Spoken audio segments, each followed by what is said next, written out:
Здравствуйте, дорогие друзья! Сегодня я вам прочитаю замечательную сказку Сергея Козлова «Как ослику приснился страшный сон». Дул осенний ветер, звезды низко кружились в небе, а одна холодная синяя звезда зацепилась за сосну и остановилась прямо против домика ослика. Ослик сидел за столом, положив голову на копытце, и смотрел в окно. «Какая колючая звезда!» – подумал он и уснул. Тут же звезда опустилась прямо к его окошку и сказала: «Какой глупый ослик! Такой серый, а клыков нет!» «Чего?» «Клыков!»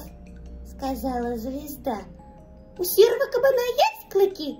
И у серого волка есть, а у тебя нет?» «А зачем они мне?» – спросил ослик. «Если у тебя будут клыки, – сказала звезда, – тебя все станут бояться». И тут она быстро-быстро замигала, и у ослика за одной и за другой щекой выросло по клыку. «Ох, и когтей нет!» И сделала ему когти. Потом ослик очутился на улице и увидел зайца. «Здравствуй, хвостик!» — крикнул он. Но косой помчался со всех ног и скрылся за деревьями. «Чего это он меня испугался?» — подумал ослик и решил пойти в гости к медвежонку. «Тук-тук-тук!» — постучал ослик в окошко. «Кто там?» — спросил медвежонок. «Это я, ослик!» И сам удивился своему голосу. «Кто?» — переспросил медвежонок. «Я! Открой!» Медвежонок открыл дверь, попятился и мигом скрылся за печкой. «Чего это он?» — снова подумал ослик, вошел в дом и сел на табуретку. «Чего тебе надо?» — испуганным голосом спросил за печки медвежонок. «Чайку пришел попить!» — прохрипел ослик.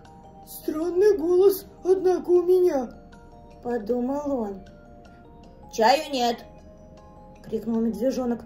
«Самовар прохудился!» «Как? Прохудился? Я только на той неделе подарил тебе новый самовар». «Ничего ты мне не дарил. Это ослик подарил мне самовар». «А я кто же?» «Волк». «Я? Что ты?» «Я люблю травку». «Травку?» — высунулся из-за печки медвежонок. «И волк я!» — сказал ослик. И вдруг нечаянно лязнул зубами. Он схватился за голову и не нашел своих длинных пушистых ушей. Вместо них торчали какие-то жесткие короткие уши. Он посмотрел на пол и обомлел. С табуретки свешивались когтистые волчьи лапы.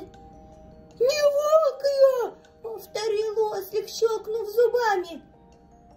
«Рассказывай!» — сказал медвежонок, вылезая из-за печки. В лапах у него было полено, а на голове горшок из-под топленого масла.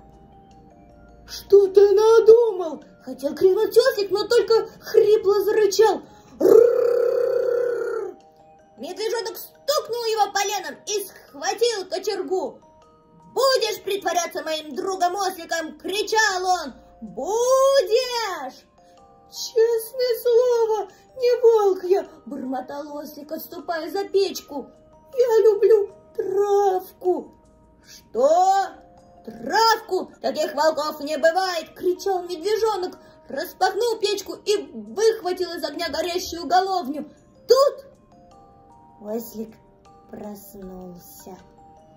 Кто-то стучал в дверь, да так сильно, что прыгал крючок. там?» — тоненько спросил ослик. «Это я!» — крикнул из-за двери медвежонок. «Ты что там, спишь?» «Да», — сказал ослик, отпирая. Я смотрел сон». «Ну, — сказал медвежонок, усаживаясь на табуретке, — интересный?» «Страшный. Я был волком, а ты меня лупил кочергой». «Да ты бы мне сказал, что ты ослик». «Я говорил», — вздохнул ослик, — «а ты все равно не верил. Я говорил, что если я даже кажусь тебе волком, то все равно я люблю щипать травку». «Ну и что?» «Не поверил».